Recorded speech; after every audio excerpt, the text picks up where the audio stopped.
So innovation and entrepreneurship, best practices for Kenya and Africa's digital transformation. We have a very able panel that will be discussing this. I want to invite Joel Karubiu, a country representative, export advisor at Estonia, Business and Innovation Agency. Karibu sana. Let's welcome him with our clap. We have Njihia Mbugua. Karibu sir. He's a venture builder and solution architect. Welcome. We have Ken Njihia.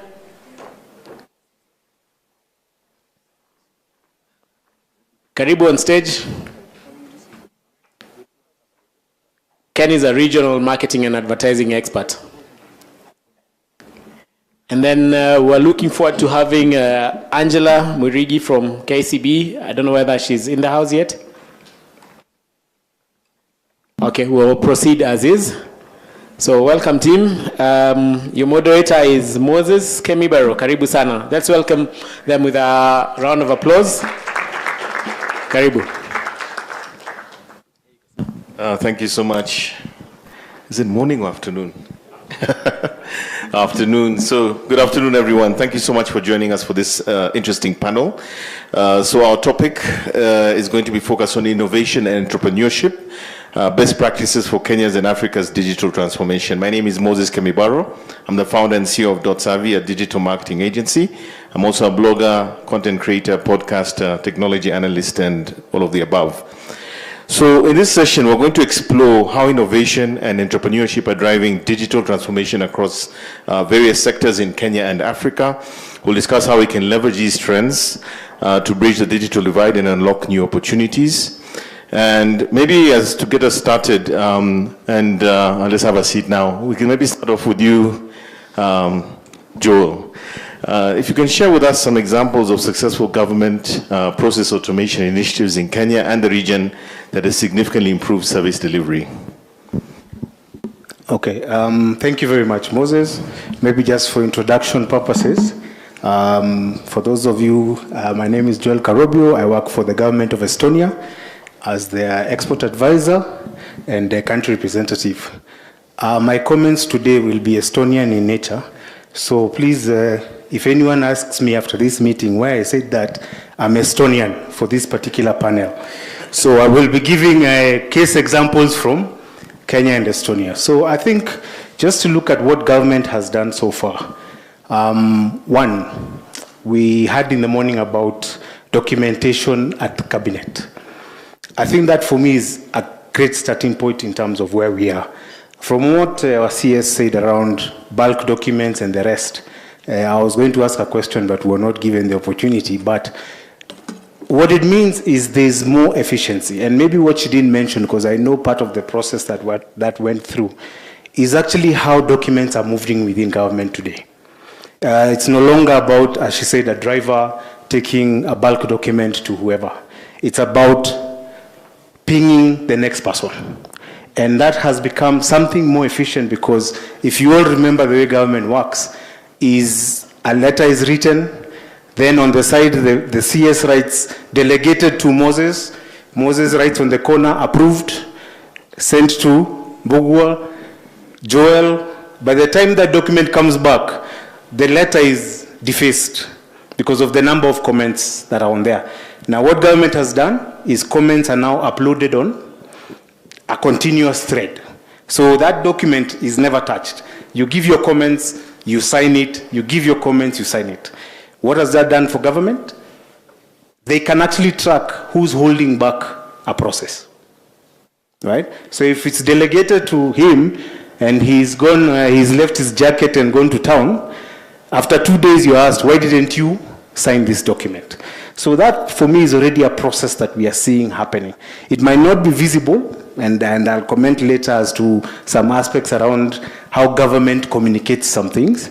It may not be visible to us, the citizens, but for those of us who deal with government, we're actually seeing some efficiencies in that aspect.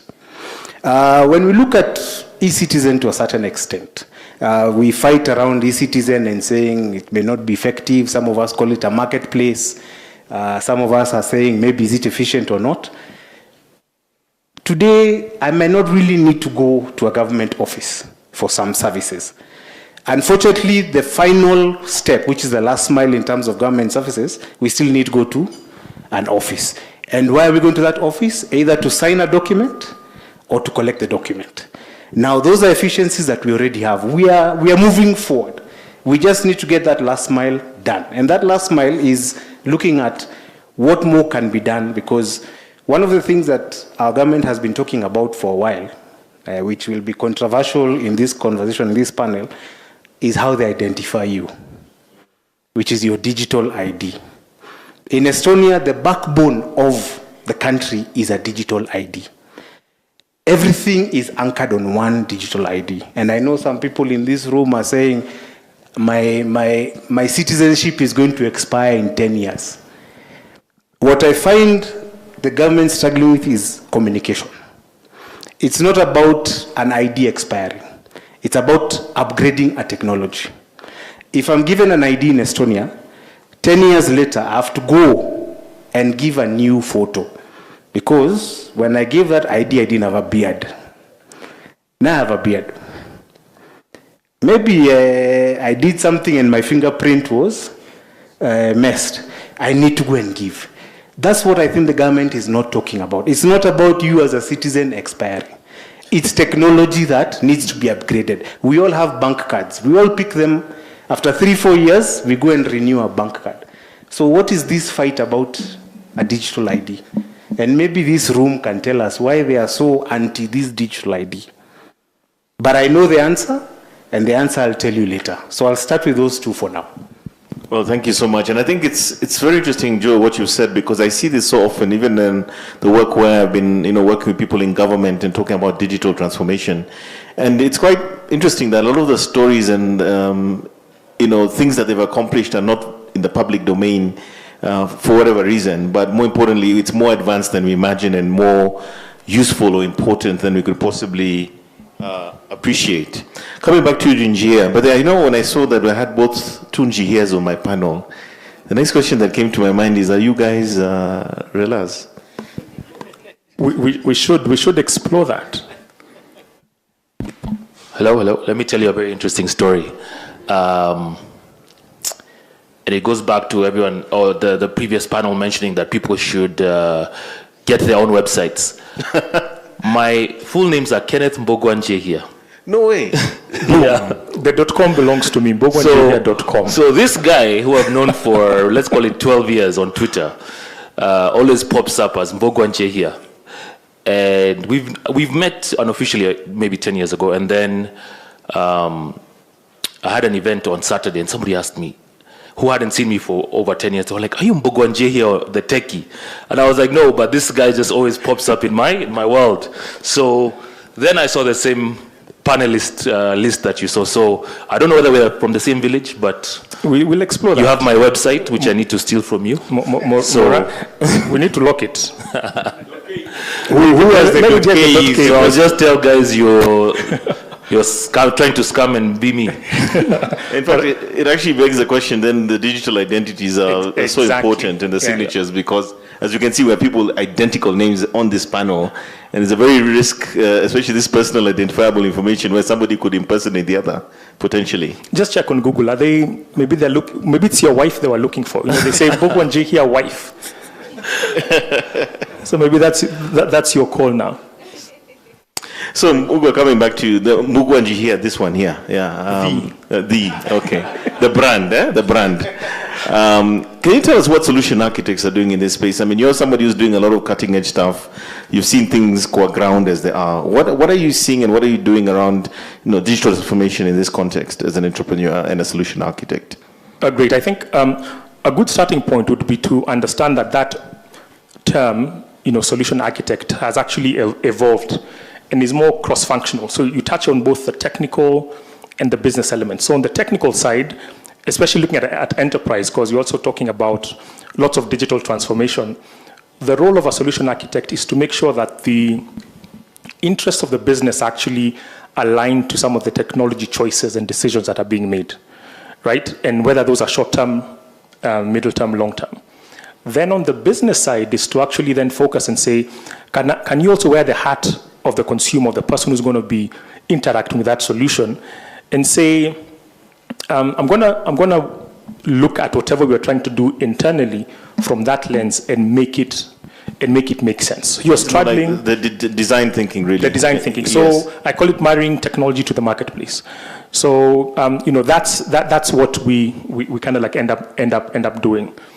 And what I've also seen in terms of some of the more interesting sort of applications, that's not applications, more of the risks in terms of enterprise, is that role had been on the back burner for a long time, until when now people start saying, we need to drive digital transformation. I was wishing Angela was on the panel here. She could share some insights about how they've seen it happen in banking and some of the ways, whether it's the CTO, because remember, I've talked about it as a role, whether it now sits with the CTO, whether it sits with the CIO, or whether it's a newly created space with these different organizations. It's becoming a really important one to just help organizations figure their way out.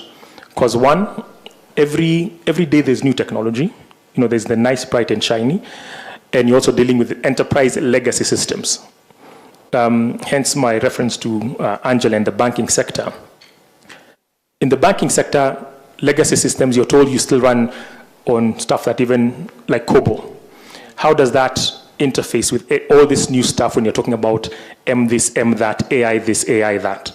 Solution architecture is literally that, looking at the opportunity, the problem, and also the market in one glance, and figuring out how that all comes together. You remind me of this phrase that we used to use a lot when I was, I think, running the pivot competition about a decade ago. And he said, don't create a solution looking for a problem. Always have a problem and then create a solution around it. And that is so fundamentally important to what you're saying with the approach that you use when you work with the market and you're building for them. I'd like to come back to you, Kenneth Njihia. I am very, very obsessed with all things AI. And more importantly, I think even last night we saw Made by Google, the event where they showed their new phones. But more importantly, I don't know if anyone realized this, but they were talking about Gemini essentially being on every Android device. For me, that was profound because it told me that potentially Google could become the #1 generative AI company by virtue of the fact every Android phone will have their AI available to them. But more importantly, let's look at the local story. It's a lot of hype, a lot of conversations. And I think when I talk to my own clients and people in this space, they're always asking me, Moses, how do I use this? How do I move forward? How do we add value to our business processes? How do we incorporate it in marketing or supply chain?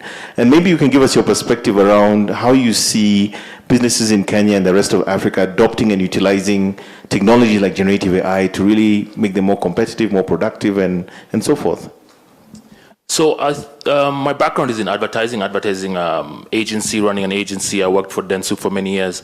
And this is really a question that we asked ourselves internally to be able to better deliver for our clients. The pressure is always increasing for greater ideas, greater concepts, quicker turnaround times. And I'll give you an example from the advertising at a large scale and then from a personal level. But if you take early in the year, you started seeing billboards with essentially AI-generated images, right?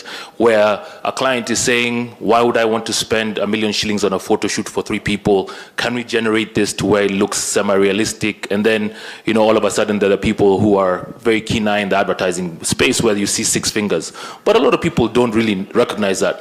But from an agency standpoint, I don't know how many of you know what Shutterstock is, but it's essentially an image bank for visuals, and you'll find that it's Labor Day. 3 banks have used the same image because it's the only one with an illustration of a Kenyan on a mountain with a Kenyan flag, and they end up in print, right? So you get a call and you say, did you guys copy this idea from this other person, right? And no, you say, sorry, client, you didn't want to do a photo shoot, that's too expensive for you, so we all downloaded the same image. So the current space where AI is from a visual perspective, which is very beneficial to agencies and clients, is you're able to generate unique things. However, they're not, from version 1 to version 5, the improvement is radical.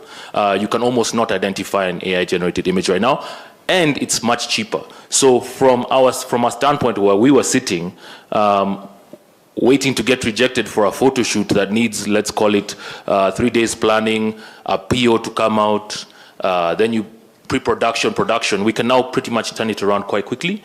And that's beneficial to everyone, especially when you're not doing major things like a TV commercial or something of that sort. So AI is going to continue to improve on that front, where it's providing solutions for not just corporates, but individuals to be able to create content quickly, and it's the quality is quite high. From a personal perspective, I did a small project in Watamu. I didn't really know much about the audience. Putting content into a website, I heard somebody talking about 1,200 websites. I was like, my goodness, that would drive me up the wall. But for my own personal website, I went and I said, please give me a write-up on some villas in Watamu that would be attractive to Europeans. 10 seconds later, I had a full write-up. Then I typed in 10 things to do, top things to do in Watamu. 10 seconds later, I had a full write-up on that. Give me my first blog post on the wildlife and things to do in Watamu. I can pretty much do a blog every week that is almost 100% factual. You have to do some fact checking, but it's for the normal person, you can get away with it.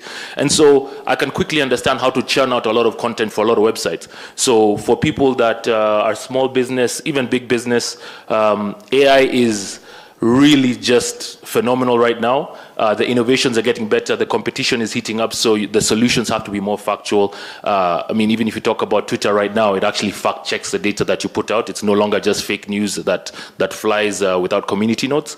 So there's multiple levels of where AI is very beneficial, from a large scale to a small scale. Customer service solutions where somebody asks a question on WhatsApp and an AI bot is in the background giving the answer. Takes away resources. A lot of people, when this AI rush came in, were like, advertising agencies are finished, but there's still very unique and local insights that need to be produced to produce the work that actually catches the eye of Kenyans. So advertising agencies, I believe, still has some time, but the solutions that are coming out are really helpful on many levels. So I think that would be my take. Great, thanks for sharing that. And maybe just to add, I think, because like yourself, I'm a practitioner in digital marketing, I think one of probably the most underappreciated aspects, of course, of digital marketing is how much data and insight you get out of it. And just for the room, I think, again, looking at small businesses and people who could never afford a business analyst. The other day, I took a report generated, I think, out of Google Analytics for a whole year, put it into ChatGPT, told it, tell me what's going on with this data. The insights it was able to explain in a language that is for an executive summary, for a C-level executive to make a business decision, was absolutely outstanding. Meaning that, as somebody was saying when I was doing that session, does that mean business analyst jobs are gone? And I said, no. What's going to happen is the business analyst who's using AI is the one who's going to take your job. Yeah, so they say that the AI isn't going to take your job. The person using it is the one who's going to take your job, because they're able to amplify the inherent skill sets and capabilities in a way that they could not before. So a person who's maybe a B-level performer becomes an A+ performer because of AI, you know? So that's the kind of opportunities that exist. I want to come back to you, Joel, and let's talk about cybersecurity. All right, that's a huge topic today. I think everyone in the world today is very well aware of the issues of cybersecurity. I think including Donald Trump and Elon Musk, was it last night or the day before, where apparently their conversation was hacked for 45 minutes. But what are we saying? Cybersecurity is very much with us at an individual level. Cyber threats are increasing all over the world. In fact, the big issue is that AI is enabling essentially cybersecurity experts as well as those who are bad actors competing and fighting each other using AIs. But Joel, what can you tell us about the cybersecurity situation and what it means within the Kenyan and African context? Thank you, Moses. I'll give reference to where cybersecurity has come from an Estonian perspective, and bring it to Kenya. Estonia was the first country that was hacked as a country in 2007 by our neighbors. So for those of you who know where Estonia is, we have a very lovely neighbor. He's currently invading another country as we speak, so we don't speak loudly about what he's doing. But Russia hacked Estonia in 2007. the government services all went down for maximum 10 seconds because Estonia had built resiliences knowing who their neighbor was. Now, what does that mean for cybersecurity? It means first you have to understand the evolving threat landscape that you're always dealing with. As you mentioned, AI also brings new stuff. But what we are saying from a cybersecurity perspective is, do you understand your business enough to know where people would be looking for you? Or do you just go and always just check, okay, there was a cybersecurity threat that happened here or there? Are you bringing it home into your own, even household? Now, Estonian example of why cybersecurity has not, cyber attacks has not been as significant, or there are attacks all the time, we don't refuse, but why they've not had a successful threat into Estonia is because of one thing. We have what we call a one only principle. That one ID is everything, and the country protects that ID. You cannot get anywhere into Estonia unless you get through that ID. So the ID is the single source of truth. That is the single source of truth. And I know we have issues around collection of data. And in countries like Estonia, yes, we also collect data from different signature points. So I can collect your data from the hospital. I can collect your data when you're doing your driving license. But after that data is collected once in that platform, you should never give it out again. Because Estonia now has then put a distributed ledger that if it was collected when you are getting your health, when you are doing your NTSA, whatever it is, if someone else wants your information, they can call from the NTSA database, right? When they call from the NTSA database and saying, okay, let's, for example, I've gone to Aga Khan and I've asked for Joel's data because we are all interlinked by that one ID. If it calls the NTSA database asking for give us Joel's ID and his photo, I will get a message for me to accept for that information to be shared. Okay? So the thing that is critical in terms of data, and that's why cybersecurity is key for us, is because the owner of the data is who? The individual, not the government. And this is something we sort of struggle here. We think the government owns our data, and they've told us they own our data. Yes, they continuously hammer it to us. In Estonia, the data subject is the owner. I can refuse for the police to access my data. Because in the system, I will ask, why is the police asking for my data? And the police have to give a reason as to why they need your photo or your health record or whatever it is. So when you look at cybersecurity from that aspect, because for us in Kenya and Africa, the problem is we have so many entry points to finding me, including me coming to this hotel today. Luckily, I was not asked to sign any book. Right? What happens to those books, those dirty books that they make you sign in all the time? Wait for 2027. You'll have your answer. You'll have your answer soon. But the thing is, we have so many collection data points in Kenya, and that is a challenge. That's the entry point. Because if I went and got that book that you're talking about, I have 300 numbers. If I want to hack all of you today, I will do it. Right? How many of you signed into Hyatt Wi-Fi? Are you sure it's the one? This table is very quiet. You don't do that. Exactly. Did you ask a question? And I'm not saying Hyatt Wi-Fi has any problem, but that's another entry point, right? So when we're looking at these things, it's about asking that question. And that's why the cyber threats come from. Because we're very, let me use the word, loose to give our data, right? Especially when it's free. When there's something free, right? The product. The product is free for sure. Register and you win. First, and we are the quickest to do it. So for me, the way I look at the Kenyan landscape in terms of cyber is we are giving our data too loosely. And that is the problem we are facing. And if we can just query more, Just ask harder questions. Why are you taking my data? Where are you taking my data? I was very happy today, and I don't know where Hilda is, when she told me, I have to put this yellow mark on you for you to consent for pictures to be taken. That is a step in the right direction, right? Because now I had to consent to that conversation.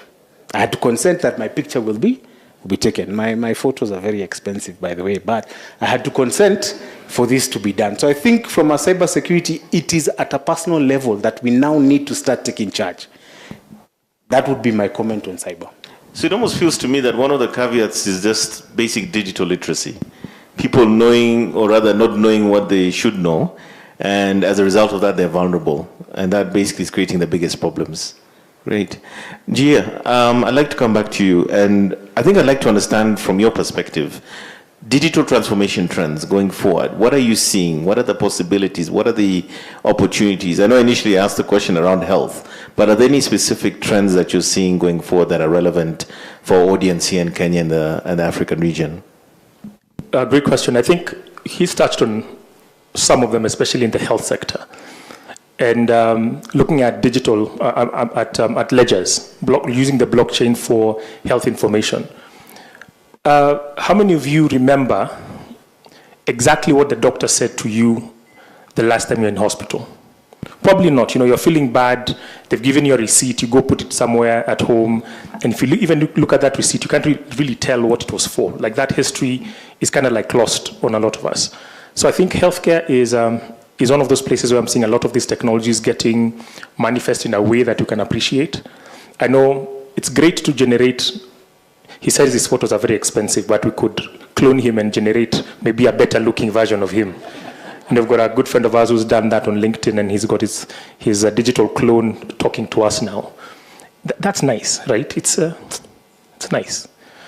But what's better is that if we could actually then bring these technologies home and say, could I have access to my medical data, portable? I talked about going to Aga Khan, I've gone to MP Sharp, gone to this other place, and have all that in one place. And then you come in and infuse AI in a way that is analyzing that information and says, okay, I decide let's sync our data. And because we come from the same region, maybe it's Moranga, maybe it's Molo, we're predisposed to certain things, but I would not know that. But because you have now this AI in the back constantly looking at this data and says, okay, this guy went for a prostate exam, these were the findings, connect the dots and really surface that information that if in the next 5 years I was prone to getting something that would be debilitating, I catch it early and I can start that intervention much earlier on. That's talking about blockchain technologies in a way that's relatable. Now, going to AI, again, still very much a buzzword, but one of the things I'm very excited about, and I know some of the universities are doing this quite heavily, is how do we fast track our own research initiatives to develop our own, like medicines that work for us. We're getting to the era of personalized medicine. If I say finish this for me, 4, 2, 2, are we all Gen Zs in the room? Malaria, what was the formula for malaria medicine? 4, 2, 2, 2. Like, it's a constant. If you're Lewella, if you're Moses, it is 4, 2, 2, 2. But where we are going, it is based on your maybe BMI, based on your diet, based on this, based on that, based on your health, how healthy you are, how active you are, maybe to deal with a certain predicament for you. Your personalized regimen should be X. So moving to the era of personalized medicine, which is very exciting, because then we say, how can we then make sure that we're not, that if you're at risk of something like cancer that is very broad and general, how do we drive an intervention that works for you? And to top that off is in agriculture, because I also believe food is medicine. And food being medicine, I think, who knows of a local strain of food, a seed, someone throw a name. Local food strain that you could relate to. I'll give you one, maize. We've got katumani. Katumani engineered to grow well in arid areas of former eastern Kenya, right? Now with AI, you can actually fast track that across a lot more food categories to ensure that we can actually have proper nutrition. So health as a direct function of nutrition is one of the areas I'm also pretty excited about and seeing action towards. But very critically, to also avoid us falling into what I call food colonization. Because if you know that the conversation around food security and the reason why we need to continue to using these technologies to actually unearth stuff that will protect us, more longer term. So those are the ones that are pretty exciting and a bit more cutting edge apart from generating Christmas cards via AI. Yeah, great. Kenneth, coming back to you. Sorry. Yeah, I just wanted to add something because, as Njihia said, you have to learn also from where our global leaders as well in some of these things. Estonia AI policy was done in 2000. That's when they started talking about AI. And now it's a hot potato for us here. I'll give 2 examples of AI and how it has changed. One is in health. Today, in Estonia, globally, you can detect cancer to about 96.4%. AI has moved it to 99.2%. So, as you're saying, predictive, knowing what's happening, AI is giving you that. Education sector. In AI, Davis talked about, I think someone had picked the aspect of homework. In Estonia, AI is used in the homework field. So, the child's homework is determined by how you did in class during the day. So not everyone is told, go and do 4+4. There are some who do 4+5 because they moved from 4+4. So because everything is digital, by the time you get home, what is deployed to you is based on your skill of that time. So you're not dealing with everyone being given the same thing at the same time. And I'll give an example. For those of you who are parents who are dealing with CBC, I know there are some in this room. One of the subjects in CBC is swimming. Do you know that? How many of you? Don't linger me at this point. One of the subjects is swimming. And this is not an AI example. This is a generalistic example. CBC, swimming. At the end of every term, there is an exam on swimming. Mairela, there in Kirinyaga, the only thing they have is a river. My child in Nairobi goes for swimming classes. How are we going to judge the two? But we're deploying a curriculum. Is this curriculum actually speaking to all of us? And that's where the digital divide is coming in. We're talking about digital literacy. We have laptops, we have iPads in Nairobi, but that child that side is not even enabled with electricity. Are we talking the same language? So I think those are some of the conversations I just wanted to bring because really, that's what partnerships should be talking about, just to add. Wow. Thanks for that insight. That was amazing. In fact, talking about the cancer detection, I think there's actually here in Nairobi, they're already using AI-enabled medical imaging. And I remember talking to an IT manager at one of these hospitals, and he was telling me there's so many instances where guys are going in with a broken leg, guys are going in with something entirely different. And during their diagnosis or looking at the image, the software is picking up and saying, okay, we can see the break is of this type, blah, blah, blah, but we're seeing some abnormal cells here. And it looks like this person has an early instance or precursors of a cancer here in Nairobi. So this stuff is real. It's actually happening even right here in Nairobi. Coming back to you, Kenneth, I'd like to understand from your point of view, the technology industry in Kenya, in Africa. We see a lot of negative behavior, things like gambling and so forth, which of course are affecting the youth. But we also see a lot of opportunities around areas like financial inclusion and empowerment through even the ability for freelancers to work online. What are some of the opportunities that you see where the technology industry can make a positive impact around how technology and platforms are used to empower our people? So I think I'll give 2 examples, and I'll start with a project that I was exposed to about 2 years ago, where M-Pesa is such a big part of our lives. And what ended up happening is parents would send their kids to school, The kids want some money to buy snacks or whatever it might be. And Safaricom ended up with this really big problem where the mother would register 2 SIM cards, right? And the kids would be in school. The mother would essentially be sending money to herself, right? Because she's registered on that SIM card. And then the child would be able to access the money. But what they realized is these kids need data, they need airtime, they really actually need an identity, right? And when I say kids, let's even give them a bit more maturity and call them a 15-year-old. So what they realized over the many years of existence of M-Pesa is that they need a solution to be able to give these kids an identity. And now it currently sits, I don't know if it was launched, I think it was, but the identity now sits under a primary account holder who is the mother.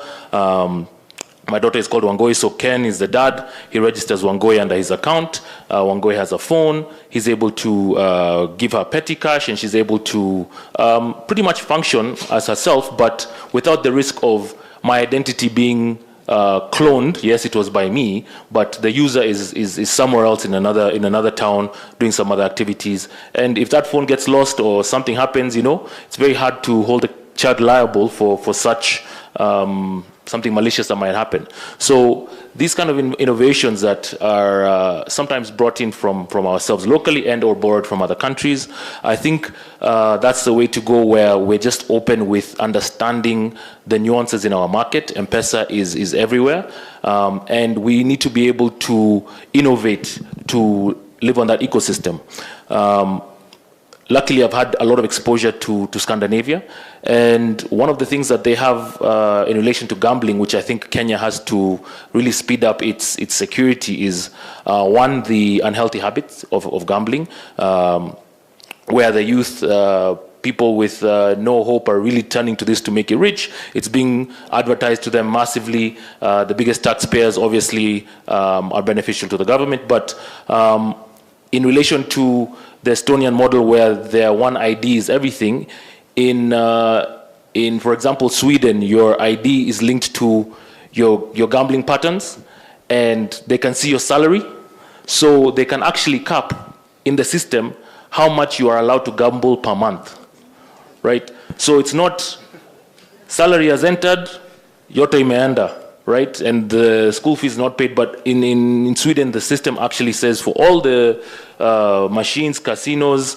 the mobile gaming, everything is linked to your ID, linked to your bank account, linked to your credit. So you're allowed to gamble, no one is stopping you, but the government is actually able to implement a system where they say you have a cutoff, right? So I think we are behind, but we need to catch up, especially in that sector. I hope somebody somewhere in a company is trying to solve for this, because I don't believe that the gambling companies that are benefiting will be able to be the ones also selling these solutions into the market, into the people. But that's definitely an area of one opportunity and concern that needs to be tackled.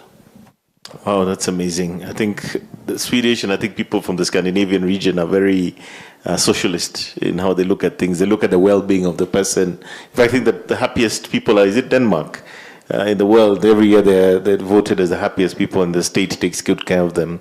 So at this point in time, I know we have very few minutes left, but I think if we can take 1 or 2 questions from the audience, we'll be more than happy to entertain our panelists with any questions you might have. Is there anybody who would like to ask this panel any questions? I love the way Joel, for instance, is talking as if he's Estonian, but it's wonderful. You are Estonian. You have a villa there somewhere. I have an ID. Okay, so unless... Sorry? Oh, there is a question. So this question goes out to our resident Estonian. How do you think GOK needs to do, or what do you think they need to do in order to gain the confidence of Kenyans? Whilst eCitizen has eased a lot of moving around, the costings plus opacity, revolving around the system, creates a clouded feel. So it's a question without a question mark, more of a comment, but maybe just tell us about what you think the government needs to do to build the confidence of Kenyans. There are 2 things that if I was sitting on the house on the hill I would do. One is create trust. We do not trust our government. Unfortunately, that's where we are today. We don't trust what they're doing. They're doing good things, but we don't trust them. And the reason why we don't trust them is my second point. The government is more concerned about talking about features than talking about benefits. I'll give an example of the digital Maisha card. We've all been told about a chip. What are the benefits of having this card? Let us unpack those benefits. Then maybe we'll be willing to adopt. But it's all about, this thing, it has a chip, it's international standard, and I hope the recording will be stopped at this time. It's international standard, and I don't know but what are the benefits of having this card? And there are very many benefits of having that card, and I'm not by any chance promoting our government, but there are benefits to it. We've talked about cybersecurity, we've talked about portability of information, as Njihia said here, right? So, but we're not giving those pointers out. We are saying, take this card or perish. I think that's the issue. But coming back to the aspect of trust, trust is built over time. And immediately you break trust, whether it's a relationship, whether it's a friendship, building that trust is the biggest thing that we're facing as a country. I don't trust that my money is being used well. I don't trust that my taxes are being used well. I don't trust that the loans we're getting are being used well. If those things actually started happening and we could see them, then we are willing to adopt all these things that they're asking from us. So I think those would be my initial answers to that. Thank you very much, Joel. Do we have another question? There's 2 questions. Go ahead. Yeah, hi. Good afternoon, everyone. Thank you very much for the insights. My question is towards zero trust and zero knowledge. Means you don't have to expose your information. You can just probably give a card with no information there, scans it, and then you are admitted into, let's say, this forum without actually giving your information out. You have registered in only one place, right? That's probably the central place where you have your personal information, and you don't have to expose it anywhere else, right? Are we going towards that?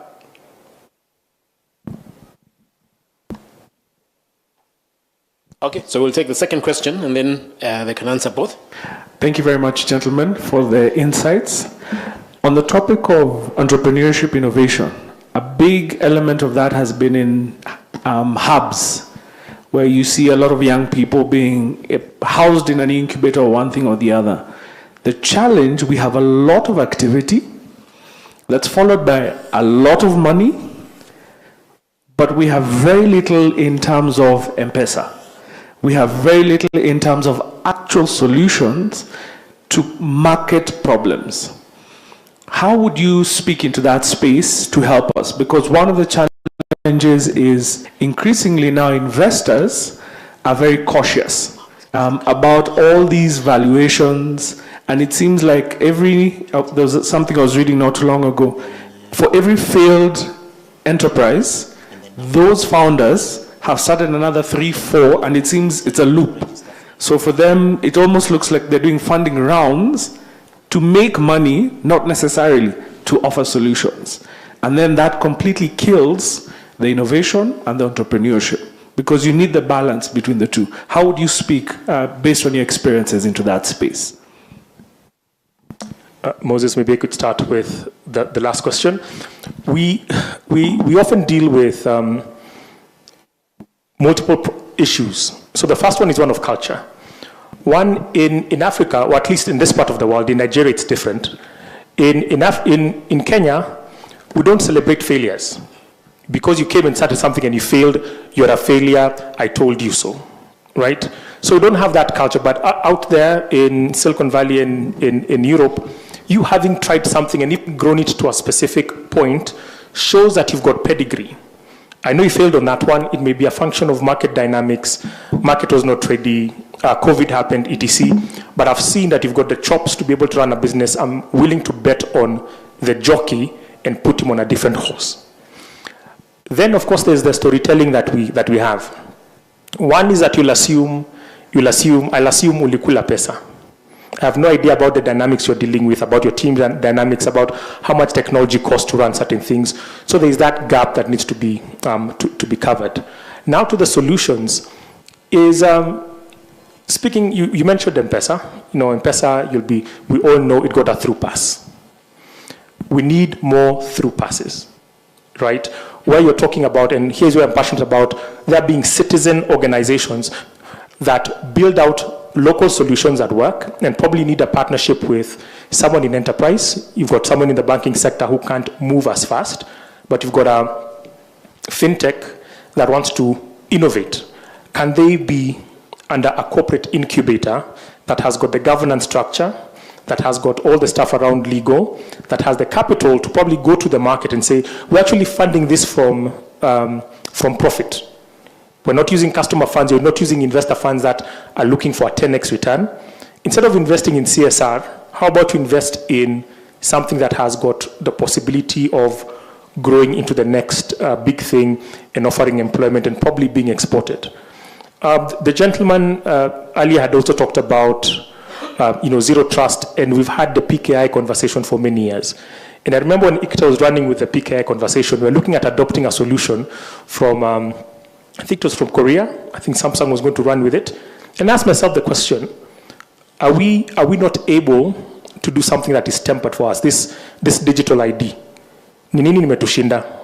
That you have to go and get something international grade, as opposed to bring all the brilliant minds that can sit under any one organization, whether it's ICTA, ETC, build out a local solution that we know is addressing a local problem, so that once we scratch our own itch, can we then go to Uganda and say, knock, knock? Because if you go to Uganda straight, they'll ask you, where has this been done before? Bringing that pedigree. So the area of enterprise coming in, and for us to see, my bet is on more corporate accelerators and incubators that allow us to plug into, to essentially cover the gaps that we've seen traditionally, whether factual or by assumption, that have plagued the traditional way of us doing startups, raising funds, and then probably failing to scale those out in one way or another. I know there's an earlier question. Do you want to take that? No, I'll add on to his question and then also his. In Estonia, startup is a startup for 10 years. Not our 3-year, 2-year turnaround, 10x conversation. Secondly, supported by the government. So the incubators are supported for the long term. Estonia is a startup country. They always call themselves a startup country. And they've embraced a culture of experimenting. So a lot of guys have failed, a lot. But the few that have come out, you have the 10, 11 unicorns. The Bolts of this world. You all know that Bolt is Estonian, despite its other issues. You drivers are now refusing. That is not our issue. As we give the platform, please, musinisalimie baadaye. Platform is Estonian built. Drivers are Kenyan. Now, so when you look at that, incubation is a long-term game. And I'll explain why Estonia has been successful. Because the government refused to be the provider of solutions. Private sector provides the solutions. Government provides the problem. People are struggling to move from Mudidi Road to town. Tell us how they'll get to town. If you give us a solution, we shall buy. So government buys solutions from private sector. Government doesn't build, as opposed to our side this way, right? So creating that enabling environment, private-public partnership is what has driven Estonia for the longest time. Government says we don't have money, but if you have a solution that can serve the citizen, because the citizen is one complaining, we shall be able to buy. So I'd want to add to that if we could do more of that and create those more enabling environments, then I think we would be in the right place. When it comes to zero knowledge, which is, if I understand what you're saying, it's just a card that is there with a number, then we have that already. That's our current ID. And it's only used to identify us when we walk into somewhere. If I know all of us in this room have given a wrong number of their ID. True or not true? You either change the first number or the last number, isn't it? Especially when you're told, can you sign in somewhere? If you want us to continue that way, then it's fine. But if we're going to move to what we are saying, which is a digital economy, then we must also advance in terms of the kind of equipment we have, which is a chip-based card. In Estonia and what you have said about Sweden, we just did not reach the point of gambling. But in Estonia, everything of yours on that one ID, including how you register from school. So you're given that ID on the day of your birth. The number is issued on that day. You know that registration birth certificate, that's the same number. It is used in terms of registering your bank account. It is used in terms of registering your passport. Everything is linked to that one thing. Why is it a benefit? And I talked about features versus benefits. Benefit, if today you lose your job in Estonia, the government knows. Immediately at that end of the month, you're moved into the unemployment fund. And you start getting a stipend until you get another job.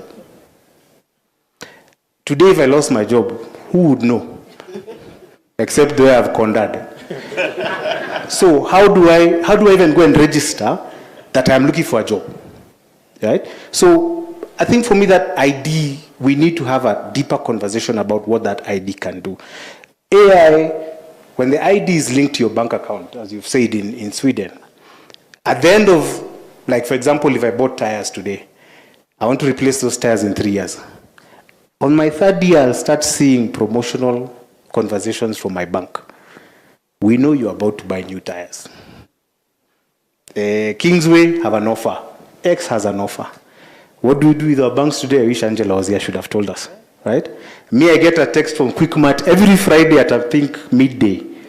And the first thing they tell me, Unga has gone down by 2 bob. There's an offer. What more can we do? AI now helps us do some of those things. So I think for us, when I talk about knowledge, it's all about the data and the data you're giving. But then, as we say, we must trust where the data is first. And then we can use it for whatever else we want to use it for. Maybe a quick one on the trust issue. We're still dealing with a lot of silos. Insurance guys want to keep their own database. The bankers are doing the same. The supermarkets are doing the same.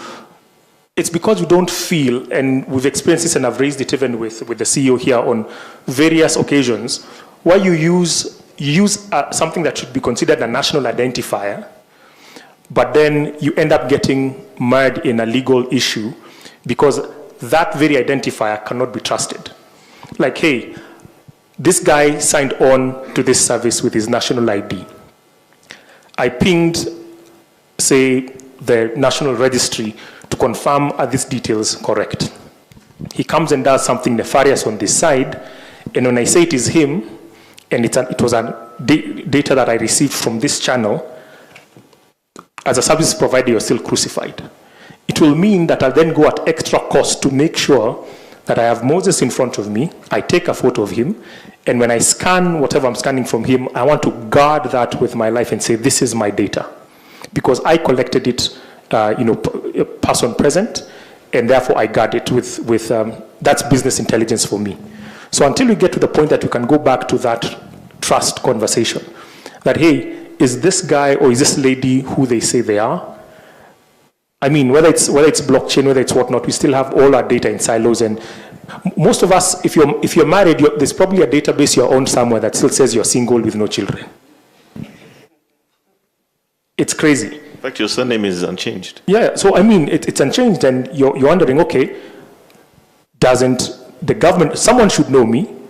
You tie the knot, it's in a registry somewhere. If I've not told the bank or the bank hasn't seen me coming for school fees, they'll assume I'm still childless and single. So what are we doing if you're really to add value?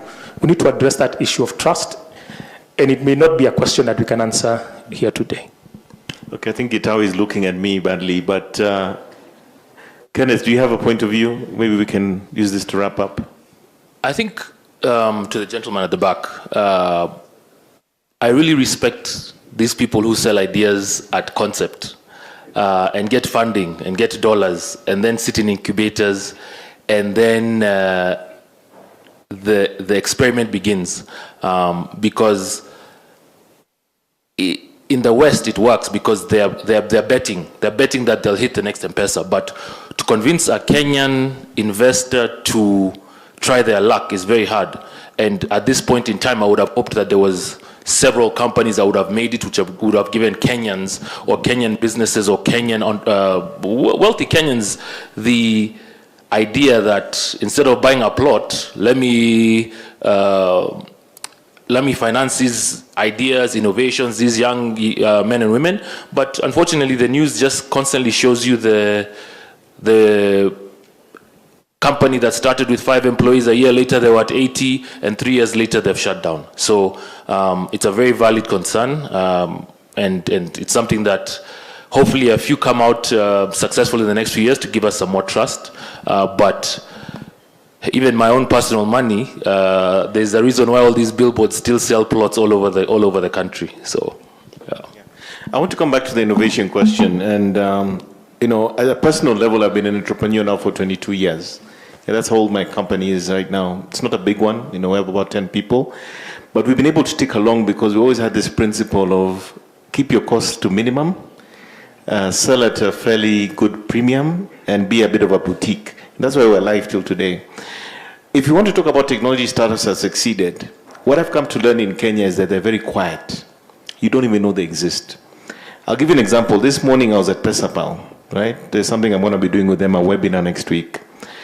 When I went to his office, Liko, who's the founder of the company, I went to their office, I think 2-3 years ago during COVID. I think there was one building in the corner. If you saw their office, where they were when they first started, it was a small little room somewhere near Upper Hill, near State House. Today I went there. They now occupy an entire campus of 3 houses. They might even own them. They have about 250 to 300 employees on site. The entire workforce is about 400 people across East Africa. Do you hear them making noise? Do you hear the guy going to conferences and speaking? Have you heard of a company called Turnkey? Turnkey provide insurance solutions across Africa and even, I think, into the Middle East. Do you hear anything about them? They also have AI solutions. Earlier this year, they had a conference and they had an AI chatbot audio that was speaking with a Kikuyu accent and giving you feedback about your policy. Have you heard about them? They're quiet. And the list goes on and on and on. The most successful technology startups in the ecosystem are not hype masters. They're quiet, they're grinding away, and they're closing big deals quietly. Many of them, by the way, you'll find are B2B businesses. They're not so much in the B2C space. But these guys are turning over millions of dollars and you don't know about them. Have you heard of smart applications? They do medical systems and stuff for information. They're all over Africa, I think 20 countries. Have you heard of them? People don't know this, but they're guys who are quietly crushing it in the technology startup ecosystem within Kenya. The thing is, they're very quiet. They're not making noise. They're not attending conferences. They're not sitting in incubators, but they're there doing amazing things. And I think maybe that's a lesson to our young and restless people, that it's not about racing around, buying new MacBooks and iPhones and looking the part. It's about actually building a business that makes a profit by solving a problem. So thank you very much to our panel. I believe Gitao has actually stood up. He's trying to tell me something. Our panelists, thank you so much. Please give them a hand. And yes, very much appreciated.